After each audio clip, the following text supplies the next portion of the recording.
Hello everyone, welcome to ज्ञान IQ। आप सभी का बहुत बहुत स्वागत है ज्ञान IQ पर। और आज आप सभी की डिमांड पर मैंने ये क्वेश्चन तैयार किए हैं। इस पूरे सीरीज़ में आपको टोटल 15 क्वेश्चंस मिलेंगे आज की कंप्लीट वीडियो में।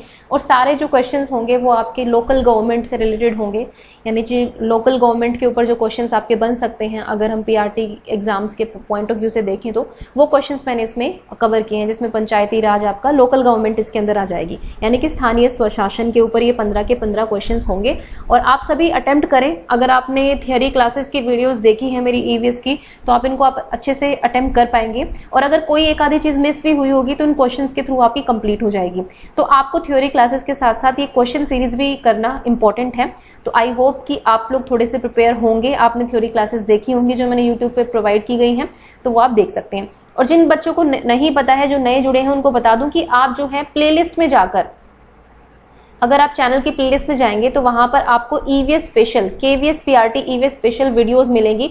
इसमें आई थिंक 14 to 15 वीडियोस हैं और उसमें थ्योरी क्लासेस हैं टॉपिक वाइज। काफी टॉपिक्स मैंने कवर करा दिए हैं और काफी मैं आपको आगे कवर कराऊंगी। तो इन्हीं पर बेस्ड आज का टॉपिक जो है वो आपका लोकल गवर्नमेंट स्थानीय स्वशासन रहेगा, उस पर ये क्वेश्चन है। तो अच्छा होगा कि आप भी साथ साथ अटेम्प्ट करें। तो चलिए स्टार्ट करते हैं आज के अपने इस छोटे से टेस्ट को, कह लीजिए, या फिर क्वेश्चन सीरीज को। तो फर्स्ट क्वेश्चन है, और यस इससे पहले ये वैसे मैं भूलती नहीं हूँ कई बार, लेकिन जरूर कहूंगी कि चैनल को सब्सक्राइब एंड वीडियो को शेयर जरूर करें ताकि ज्यादा से ज्यादा लोगों तक इसकी पहुंच हो। ठीक है, तो चलिए फर्स्ट क्वेश्चन देखते हैं। Which state first started the Panchayati Raj system in India? तो कौन सा स्टेट है जिसने सबसे पहले पंचायती राज व्यवस्था की शुरुआत की थी? आपको स्टेट का नाम बताना है। तो ये आपके सामने ऑप्शंस हैं, राजस्थान, मध्य प्रदेश, आंध्र प्रदेश और बिहार। आपके लिए क्वेश्चन दोनों लैंग्वेज में लिखा हुआ है।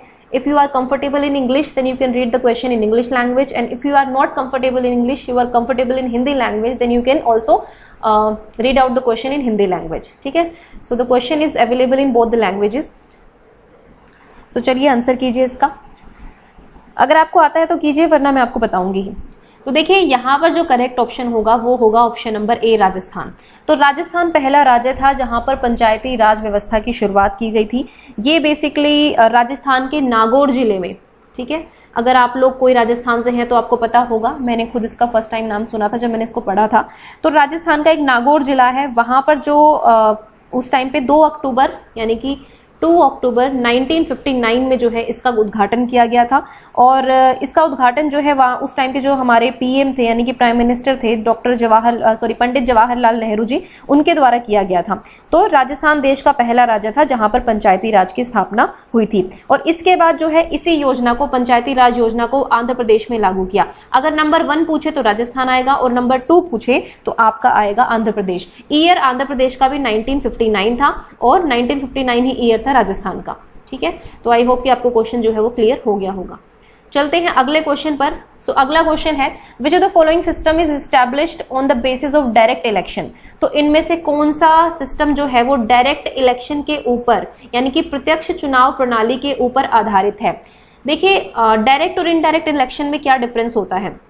सो जो प्रत्यक्ष चुनाव यानी कि डायरेक्ट इलेक्शन होता है, उसमें डायरेक्ट आप जो है पब्लिक वोट करती है अपने लीडर्स के लिए जिनको वो चुनना चाहती है, डायरेक्ट जाके वोट करती है। लेकिन इनडायरेक्ट में क्या होता है कि आप केवल प्रतिनिधियों को चुनते हैं और उसके बाद वो जो है फिर वो डिसाइड करते हैं कि कौन पावर में आएगा, कौन सत्ता का यूज करेगा। लेकिन हम डायरेक्टली चुनाव, जिसमें बेसिकली पब्लिक डायरेक्टली जाकर वोटिंग डालती है, पब्लिक की वोटिंग के आधार पर ही जो चुनकर आ जाते हैं, वो प्रत्यक्ष चुनाव होता है। ठीक है, तो यहाँ पर है ग्राम पंचायत, ब्लॉक कमेटी, जिला परिषद, या फिर B और C दोनों। ठीक है, तो बताइए क्या आंसर होगा इसका, इस क्वेश्चन का। तो देखिए अभी अभी यूपी में जो है पंचायत चुनाव संपन्न हुए हैं, आप सभी ने बहुत सुना होगा उसको ध्यान से। इस क्वेश्चन का आंसर होगा ऑप्शन नंबर A, ग्राम पंचायत। तो ग्राम पंचायत के जो है चुनाव होते हैं, पर्टिकुलर यहाँ पर लोग जाकर वोटिंग डालते हैं और उसके बेस पर जो है ग्राम पंचायत के सदस्य और मेंबर जो है वो इलेक्ट होते हैं, सरपंच इलेक्ट होते हैं। ठीक है, तो ये इलेक्ट होकर आते हैं। ब्लॉक कमेटी और जिला परिषद जो है इनका इनडायरेक्ट होता है, ये डायरेक्ट नहीं होता है। ठीक है, तो इनको ग्राम पंचायत तो लोगों के द्वारा चुन कर आती है, लेकिन ऐसा ब्लॉक कमेटी और जिला परिषद के सदस्यों में नहीं होता है। तो ऑप्शन नंबर A यहाँ पर बिल्कुल करेक्ट होगा। अब मैं एक कोशिश और करूंगी, मुझे लगता है कि ये जो जिला पंचायत है, ग्राम पंचायत है, इन सब पर अलग अलग वीडियो बनाने की भी कोशिश करूंगी मैं, क्योंकि मैंने आपको वैसे लोकल गवर्नमेंट के अंडर तो काफ़ी कुछ करा दिया था, लेकिन मुझे लगता है कि इन टॉपिक्स को ज़्यादा कवर कराने की ज़रूरत है, क्योंकि केवीएस में इस तरह के क्वेश्चन ज़्यादा पूछे जाते हैं। तो I will try to make videos on zila parishad and block committee etcetera. Next है which is not a panchayati raj institution. आपको ये बताना है कि इनमें से कौन सा जो है पंचायती राज इंस्टीट्यूशन नहीं है। देखिए, पंचायती राज अपने आप में बहुत बड़ी बात है, यानी कि पंचायती राज व्यवस्था जो है वो एक पूरा ब्रॉड चीज है, उसके अंदर एक अम्ब्रेला टर्म कह सकते हैं इसको आप है, लेकिन उसके अंदर बहुत सारी चीजें आती हैं।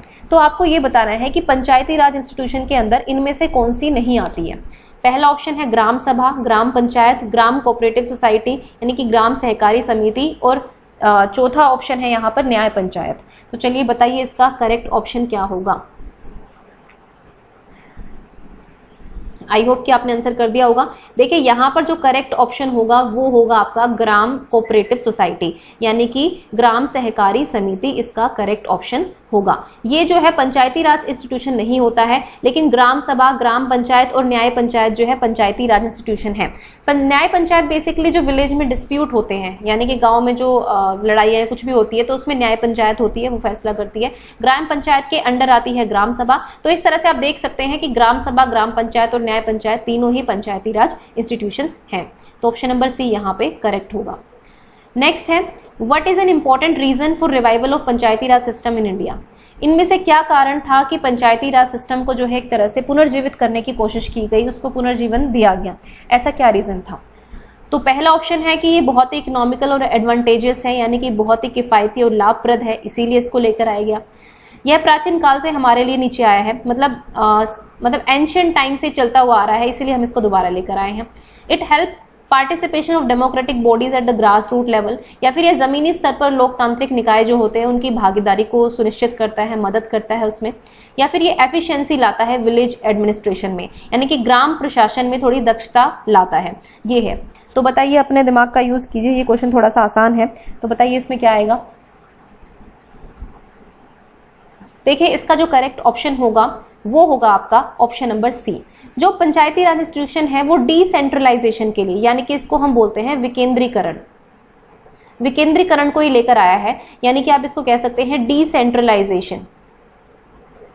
ठीक है, डिसेंट्रलाइजेशन का मतलब क्या है कि पावर जो है वो एक जगह पे सेंटर्ड ना होकर डिफरेंट रूट्स तक पहुंचे। तो ग्राउंड, अगर आप इंडिया की बात करेंगे तो ग्रास रूट लेवल जो है हमारा विलेजेस का होता है, और वहां पर अगर पावर पहुंच रही है, उनको अपने विलेजेस को मैनेज करने की पावर पहुंच रही है, तो इसका मतलब है कि ये डेमोक्रेसी में जान लेकर आता है। तो यानी कि ये हेल्प करता है डेमोक्रेटिक बॉडीज को कि वो ग्रास रूट लेवल पर आकर काम करें। तो ऑप्शन नंबर सी यहाँ पर बिल्कुल करेक्ट होगा। नेक्स्ट है which of the following article is related to panchayati raj. अब देखो, इस तरह के डायरेक्ट क्वेश्चंस भी आ जाते हैं जहां पर आपको फैक्चुअल चीजें बतानी होती हैं। आपको अगर आपने बिल्कुल पर्टिकुलर आपसे नहीं पूछा जाएगा, because you are not giving an IAS exam, तो आपको आईएएस एग्जाम के लिए बैठ रहे हैं, इसलिए आपको बिल्कुल ये नहीं आएगा कि 243A 324A भी बताओ, 124A भी बताओ, ये सब नहीं पूछा जाएगा। आपसे यहाँ पर पूछा जाएगा कि डायरेक्ट पंचायती राज किससे रिलेटेड है, कौन सा आर्टिकल इसके अंदर आता है, इस तरह के क्वेश्चन आपसे पूछे जा सकते हैं। तो बताइए कौन सा आर्टिकल पंचायती राज से रिलेटेड है। तो देखिए, इसका आंसर होगा ऑप्शन नंबर ए। आर्टिकल 243 जो है वो पंचायती राज के बारे में परिभाषा देता है, और उसके बाद 243A B C इस तरह से बहुत सारे आर्टिकल्स हैं। 324, 124, 73 इससे रिलेटेड नहीं है। अब आपसे एक क्वेश्चन मैं पूछती हूँ कि आर्टिकल जो 324 है वो किससे रिलेटेड है, ये आपको बताना है। ये बहुत इंपॉर्टेंट आर्टिकल है, तो आपको ये बताना है कि ये कौन सी व्यवस्था से, कौन सी बॉडी से रिलेटेड है। तो आप इसका आंसर मुझे कमेंट सेक्शन में करेंगे। नेक्स्ट है which schedule was added to the constitution by 73rd constitutional amendment act, यानी कि 73rd कॉन्स्टिट्यूशनल अमेंडमेंट एक्ट जो आया था उसके थ्रू कौन से शेड्यूल को ऐड किया गया है, यानी कि कौन सी अनुसूची को जोड़ा गया 73वें संवैधानिक संशोधन अधिनियम के द्वारा। छठी अनुसूची, 7वीं, 9वीं या 11वीं। तो बताइए क्या आंसर होगा। तो देखिए, इसका जो करेक्ट ऑप्शन होगा वो होगा डी, यानी कि 11th शेड्यूल। अब 11वीं अनुसूची जोड़ी गई है तो ठीक है, लेकिन अब जैसे कि ये क्वेश्चन तो मैंने आपको करा दिया, अब आपको एक क्वेश्चन का जवाब देना है कि 11th शेड्यूल के अंदर टोटल कितने सब्जेक्ट्स आते हैं। सब्जेक्ट कह लीजिए या फिर विषय कह लीजिए, मतलब हर अनुसूची के अंदर कुछ लिमिटेड विषय होते हैं ना, तो 11वीं अनुसूची के अंदर कितने विषय हैं, ये आप मुझे कमेंट सेक्शन में कमेंट करेंगे। ताकि आपका भी पार्टिसिपेशन बना रहे। थोड़ा सर्च कर लो, गूगल से सर्च करके बता देना, बट प्लीज जरूर बताना। नेक्स्ट है, who recommends to the governor the principles which should govern the distribution between states and the panchayats of the net proceeds of the taxes, tolls and fees leviable by the state which may be divided between them। यानी कि राज्यपाल को, जो राज्य का राज्यपाल होता है, उसको उन सिद्धांतों की सिफारिश कौन करता है जो राज्य और पंचायतों के बीच कर, टोल और शुल्क की शुद्ध आय की पंचायतों के बीच वितरण को नियंत्रित करना चाहिए, कि मतलब किस तरह से वितरण करना चाहिए, इस तरह की सिफारिशें गवर्नर को कौन करता है, ये आपको बताना है। This is related to the financial matter. तो देखो यहाँ पर है जिला पंचायत, जिला परिषद, chief minister, finance commission of India या फिर स्टेट फाइनेंस कमीशन। तो बताइए क्या आंसर होगा इसका। तो देखिए यहाँ पर जो आंसर होगा वो होगा आपका option number D, state financial commission. यानी कि राज्य वित्त आयोग जो है वो गवर्नर से सिफारिश कर सकता है, यहाँ पर सॉरी राज्यपाल से, हाँ गवर्नर या राज्यपाल से सिफारिश करता है उन सिद्धांतों के बारे में कि किस आधार पर जो कर है, टोल है, शुल्क है, किस तरह से बटेगा। हालांकि जो फाइनेंशियल एड्स जो है वो फाइनेंस कमीशन ऑफ इंडिया यानी कि केंद्रीय वित्त आयोग के द्वारा भी दिया जाता है, सेंट्रल गवर्नमेंट के द्वारा भी, लेकिन यहाँ पर क्वेश्चन डिफरेंट वे से पूछा गया है कि गवर्नर को कौन सिफारिश करता है, तो ये करता है state finance commission. Okay, chief minister नहीं करेगा। जिला परिषद तो एक अलग लेवल, जिला परिषद तो खुद एक पार्ट है पंचायती राज इंस्टीट्यूशन का, तो फाइनेंशियल मैटर को वो नहीं संभाल सकता है। नेक्स्ट है, who among the following is not a member of the panchayat समिति। तो पंचायत समिति होती है, जिला पंचायत समिति होती है, वैसे पंचायत समिति होती है, मंडल पंचायत समिति होती है। तो आपको ये बताना है कि कौन इनमें से पंचायत समिति का मेंबर नहीं होता है।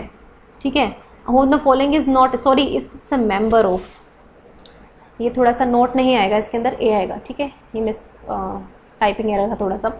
तो ये बताना है कि इनमें से कौन सा जो है वो मेंबर होते हैं पंचायत समिति के, या सारे होते हैं, जो भी है आपको बताना है। ठीक है, तो चलिए आंसर कीजिए इसका। तो देखिए इसका जो करेक्ट ऑप्शन होगा, चलो पहले बता देते हैं आपको पंचायत समिति होती क्या है। पंचायत समिति जो है एक इंटरमीडिएट लेवल होता है। ठीक है, इंटरमीडिएट मतलब यहाँ पर कोई है थर्ड, तो सेकेंड नंबर पर आती है आपकी पंचायत समिति। ओके, ऊपर आपकी यहाँ पर आ गई जिला पंचायत या फिर जिला परिषद आप कह सकते हैं इसको, जो भी। उसके बाद नीचे आता है ग्राम पंचायत का लेवल। तो ये 3 टायर सिस्टम में अगर आप देखेंगे तो बीच का जो लेवल है, पंचायत समिति एक तरह से यहाँ पर लिंक का काम करती है जिला के बीच में और ग्राम के बीच में, यानी गांव और जिले के बीच का जो लिंक है वो पंचायत समिति होती है। पंचायत समिति कुछ भी नहीं है, एक ग्रुप ऑफ विलेजेस जो होता है। देखिए हर एक गांव होता है, फिर मान लीजिए कुछ 10, 12 या 15 या 17 गाँव को मिलाकर जो है हम एक पूरा ब्लॉक बना देते हैं। ठीक है, उस ब्लॉक की जो है ये पंचायत समिति बन जाती है, इन पूरे गाँवों की जो है एक समिति बन जाती है। तो इसके मेंबर्स कौन कौन होते हैं ये आपको बताना है। वैसे यहाँ पर कुछ मेंबर्स जो है वो डायरेक्टली इलेक्ट होकर आते हैं, पंचायत समिति के चुनाव होते हैं उसमें। इसके अलावा यहाँ पर सरपंच जो होते हैं, जितनी भी पंचायत, यानी कि इस पंचायत समिति के अंदर जितने भी गांव हैं, जितनी भी पंचायतें इसके अंदर आती हैं, ग्राम पंचायतें, उनके सारे सरपंच जो है वो इसके मेंबर होंगे। उसके बाद elected members of the state, जिनको हम MLAs बोलते हैं ना, जो इलेक्ट होकर आते हैं स्टेट लेजिस्लेचर के अंदर, तो वो भी इसके अंदर आते हैं। और उसके बाद मेंबर्स ऑफ यूनियन पार्लियामेंट, यानी कि आप इसमें MP कह सकते हैं। तो MP MLA जो होते हैं उस पर्टिकुलर एरिया के, वो भी इसका पार्ट होते हैं। और कुछ ऑफिसर्स भी आते हैं, जैसे ब्लॉक ऑफिसर आता है, ब्लॉक लेवल ऑफिसर जो होता है वो भी इसका पार्ट होता है। तो इस तरह से हम कह सकते हैं कि ऑप्शन नंबर डी यहाँ पर बिल्कुल करेक्ट होगा, यानी कि ऊपर के सभी जो है मेंबर्स वो पंचायत समिति के सदस्य होते हैं। I will definitely try to make video on this. Okay, चलिए नेक्स्ट देखते हैं। Which part was included in the Constitution of India by 74th Constitutional Amendment Act? देखो अब मैंने आपको जो इतने भी इससे पहले क्वेश्चन कराए वो सारे आपके एक तरह से 73rd अमेंडमेंट एक्ट से रिलेटेड थे। अब हमें पता है कि जो पूरा ये एक लोकल सेल्फ गवर्नमेंट की बात जब हम करते हैं तो इसमें दोनों एक्ट आते हैं, 73rd एक्ट भी और 74th अमेंडमेंट एक्ट भी। ये आपका एक तरह से शहरों से रिलेटेड होता है, जो हम कह सकते हैं इसको इंग्लिश में क्या बोलेंगे इसको एग्जैक्ट कोई याद नहीं आ रहा word, but yes it is related to the municipal corporation. Yes, municipal corporation की बात यहाँ पर आती है, उससे म्युनिसिपैलिटीज से रिलेटेड होता है आपका 74th अमेंडमेंट एक्ट। और इस पर प्रॉपर वीडियो है, आप देख सकते हैं बिल्कुल प्लेलिस्ट में जाकर। तो आपको ये बताना है कि कौन सा पार्ट जो है ऐड किया गया था 74th कॉन्स्टिट्यूशनल अमेंडमेंट एक्ट को जो हम लेकर आए थे।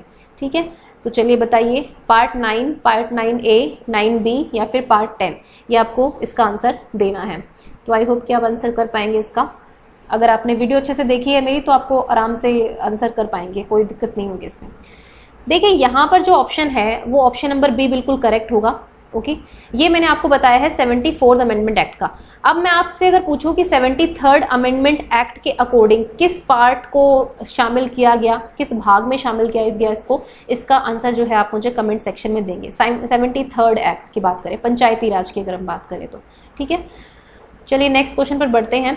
The theme of urban local governance at the central level is not related to which of the following ministry, यानी कि केंद्र स्तर पर जो नगरीय स्थानीय स्वशासन है, नगरीय स्थानीय स्वशासन का जो विषय है, इसका जो सब्जेक्ट है वो किस मंत्रालय से संबंधित नहीं है, ये आपको बताना है। देखिए जो अर्बन लोकल गवर्नेंस है वो कुछ कुछ मिनिस्ट्रीज के अंडर आता है, तो आपको इस क्वेश्चन में ये बताना है कि कौन सी मिनिस्ट्री है जिसके अंडर ये नहीं आता है अर्बन लोकल गवर्नेंस की अगर हम बात करें तो यहाँ पर है ministry of urban development, ministry of defence, home ministry, ministry of social development and justice. तो चलिए बताइए कि क्या इसका आंसर होगा। देखिए जो मिनिस्ट्री ऑफ अर्बन डेवलपमेंट है वो तो ऑब्वियसली आएगी, नगर विकास मंत्रालय के अंदर नगरीय स्थानीय स्वशासन आएगा, होम मिनिस्ट्री के अंदर भी आएगा और डिफेंस मिनिस्ट्री के अंदर भी आएगा। यहाँ पर ऑप्शन नंबर डी जो है वो करेक्ट होगा। कुछ लोगों को लग सकता है कि डिफेंस नहीं होगा, अब बताती हूँ डिफेंस क्यों है। आपने कैंटोनमेंट एरियाज का तो सुना ही होगा, या फिर दिल्ली कैंटोनमेंट, अगर आप दिल्ली में रहते हैं तो दिल्ली कैंटोनमेंट एरिया, अगर आप लखनऊ में रहते हैं तो Lucknow cantonment area. Cantt areas जो होते हैं वो आपके क्या होते हैं, छावनी क्षेत्र जिनको हम बोलते हैं, वो बेसिकली मिनिस्ट्री ऑफ डिफेंस के अंडर आते हैं। अगर आप कहीं भी रहते हैं तो आप अपने पास के छावनी क्षेत्र को अगर जाकर देखेंगे तो वो मेंटेनेंस या फिर उनकी जो रेगुलेशन है वो मिनिस्ट्री ऑफ डिफेंस के द्वारा की जाती है। और वहां पर जो है आप देखेंगे बीएसएफ के जवान जो होते हैं, जो फोर्सेस के जवान होते हैं, वो वहां पर रहते हैं कैंप वगैरह लगाकर, वो पूरा कैंटोनमेंट एरिया होता है, तो वो मिनिस्ट्री ऑफ डिफेंस के अंदर आता है, ठीक है। तो अर्बन डेवलपमेंट के अंदर भी आती है, होम मिनिस्ट्री के अंदर भी, और ministry of social development and justice ऐसा कुछ नहीं होता इसमें, ठीक है। नेक्स्ट है who is called the father of local self government in India. तो भारत में जो लोकल सेल्फ गवर्नमेंट का फादर किसे माना जाता है ये आपको बताना है। यहाँ पर ऑप्शन है Lord Ripon, Lord Mayo, Lord Anthony और नन ऑफ दिस, इनमें से कोई नहीं। थोड़ा सा डायरेक्ट क्वेश्चन है, आप आराम से बता सकते हैं। तो देखिए भारत में स्थानीय स्वशासन का पिता जो है वो बोला जाता है लॉर्ड रिपन को, ओके। लॉर्ड रिपन को भारतीय स्वशासन का, स्थानीय स्वशासन का पिता बोला जाता है। इन्होंने सन 1882 के अंदर जो है, यानी कि 1882 के अंदर एक संकल्प जारी किया था स्थानीय स्वशासन के ऊपर, जिसको स्थानीय स्वशासन का मैग्ना कार्टा भी बोला जाता है, इसलिए इनको हम कहते हैं father of the local self government, ठीक है। तो ये होगा लॉर्ड रिपन। नेक्स्ट है how many seats are reserve for women in local self government. Local self government में यानी कि स्थानीय स्वशासन की बात करें, यहाँ पर 73rd एंड 74th दोनों अमेंडमेंट की बात हम कर सकते हैं। तो लोकल सेल्फ गवर्नमेंट के अंदर जो है वुमेन के लिए कितनी सीट्स जो है वो रिजर्व होती हैं ये आपको बताना है। टोटल सीट्स का, तो टोटल सीट्स का 1/3 होती है, 1/4 होती है, या फिर जनसंख्या के आधार पर होती है। सॉरी यहाँ पर थोड़ा सा उलट पुलट हो गया ऑप्शन, ये ऑप्शन सी है और ये आपका डी है, ठीक है। पॉपुलेशन के हिसाब से होती है या फिर इनमें से कोई भी नहीं, ये आपको बताना है। तो देखिए अगर हम विमेन की बात करें तो ये 33% का रिजर्वेशन रखती हैं किसी भी लोकल सेल्फ गवर्नमेंट में, तो ये 1/3 जो वो है इनको मिला हुआ है, ठीक है। तो 1/3 सीट जो है वो रिजर्व होती है विमेन के लिए, लोकल 73rd अमेंडमेंट एक्ट के द्वारा भी और 74th अमेंडमेंट एक्ट के द्वारा, दोनों के द्वारा ही 1/3 सीट्स जो है वो रिजर्व की गई हैं। नेक्स्ट क्वेश्चन है which of the following is true. आपको ये बताना है कि इनमें से कौन सी चीज जो है वो ट्रू है, ये आपको बताना है। आई होप कि आप लोग कर पाएंगे इसको। क्वेश्चन को थोड़ा सा मुश्किल क्वेश्चन है, लेकिन अगर आपने पढ़ा हुआ है तो बिल्कुल आसान है। अगर मैंने वीडियोस में कवर नहीं भी किया गया है तो देखिए गाइस, क्योंकि मैं हर चीज़ कवर नहीं कर पाती हूँ, क्योंकि मैं केवीएस को लेकर चलती हूँ माइंड में कि केवीएस के अकॉर्डिंग क्या लेवल हो सकता है, वरना अगर हम एक ही टॉपिक को कवर करें तो उसमें बहुत सारी चीज़ें होती हैं। लेकिन जब मैं क्वेश्चन लेती हूँ तो मैं चाहती हूँ कि कुछ एक आधी नई चीज़ें भी आपको ज़रूर पता चले, ताकि अगर वो क्वेश्चन आ भी जाए एग्जाम में तो आप उसको अटेम्प्ट कर पाएँ एटलीस्ट, ठीक है।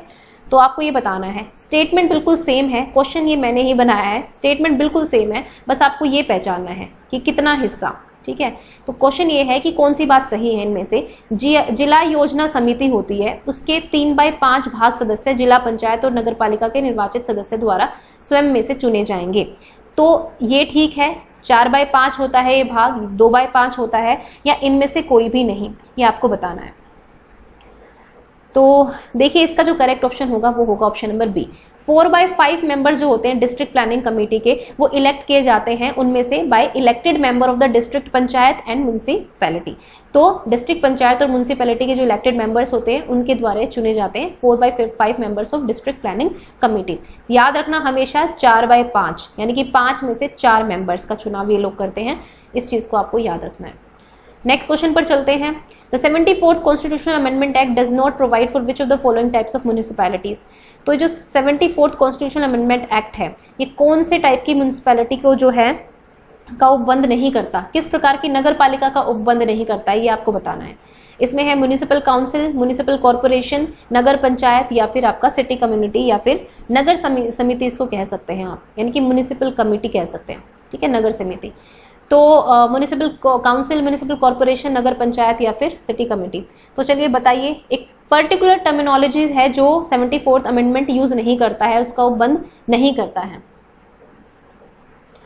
तो देखिए इस 74th अमेंडमेंट एक्ट है वो म्युनिसिपल काउंसिल का भी उपबंध करता है, म्युनिसिपल कॉर्पोरेशन का भी करता है और नगर पंचायत का भी करता है, लेकिन नगर समिति का उपबंध वो नहीं करता। सिटी कम्युनिटी नाम से कुछ भी ऐसा नहीं होता है 74th कॉन्स्टिट्यूशनल अमेंडमेंट एक्ट के अंदर, ठीक है। तो ये तीनों इसके करेक्ट ऑप्शन होंगे, लेकिन डी यहाँ पर गलत होगा, तो ये इस क्वेश्चन का आंसर होगा। Now the last question of today's question series is where was the first municipal corporation of India established. तो पहला म्युनिसिपल कॉर्पोरेशन जो है इंडिया का वो कहाँ पर इस्टेब्लिश्ड हुआ था। जैसे मैंने आपको पंचायती राज का क्वेश्चन पूछा था जिसका आंसर राजस्थान था, इस तरह से आपको बताना है कि ये कहाँ इस्टेब्लिश हुआ था, ठीक है। This is quite difficult question क्योंकि बहुत पहले हुआ था, तो आई होप कि आपको शायद पता भी हो या ना भी पता हो, दोनों रीजन हो सकते हैं। तो चलिए बताइए कहाँ पर पहला नगर निगम स्थापित हुआ था भारत में। पहला ऑप्शन है बॉम्बे, मद्रास, तमिलनाडु और राजस्थान। तो बताइए क्या आंसर होगा। तो देखिए जो इस क्वेश्चन का आंसर होगा करेक्ट वो होगा ऑप्शन नंबर बी। मद्रास में पहली बार जो है म्युनिसिपल कॉर्पोरेशन इस्टेब्लिश हुआ था, यानी कि म्युनिसिपल कॉर्पोरेशन ऑफ मद्रास, जिसको आप MCM भी बोल सकते हो। जैसे हम MCD बोलते हैं दिल्ली में, म्युनिसिपल कॉर्पोरेशन ऑफ दिल्ली, क्योंकि दिल्ली जो है वो एक शहरी स्थानीय निकाय के अंदर आता है। तो इस तरह से मद्रास के लिए भी एक था, मद्रास में पहला इस्टेब्लिश हुआ था म्युनिसिपल कॉर्पोरेशन। और ये हुआ कब था? 1687-88 के बीच में। तो बहुत पुरानी बात है, लेकिन आपको याद रखना है कि मद्रास में पहली बार हुआ था, ठीक है। तो ये थे 15 क्वेश्चंस। अगर आपने इसको सीरियसली अटेम्प्ट किया है तो मुझे बताइए कि 15 में से आपने कितना स्कोर किया है। और जो भी क्वेश्चन मैंने बीच बीच में आपसे पूछे हैं उनका आंसर आप जरूर कमेंट सेक्शन में करें। अगर आपका मन करता है तो करें, लेकिन मैं आपको यही बोलूंगी कि जरूर करो, गूगल करके करो, बट करो। थोड़े से बिजी भी रहोगे, थोड़ा सर्चिंग भी करोगे तो कुछ नई नॉलेज आपके पास आती है। और ये जो गूगल सर्च का और ये जो हम यूट्यूब पे पढ़ते हैं, इन सब से अगर आप देखें ना देखें, लेकिन आपको कुछ ना कुछ नॉलेज तो जरूर मिलती ही मिलती है। ओके, तो मुझे जरूर कमेंट सेक्शन में बताना कि आपने 15 में से कितना स्कोर किया। और वीडियो कैसी लगी, इस तरह की सीरीज आप और चाहते हैं तो आप मुझे कमेंट सेक्शन में बता सकते हैं।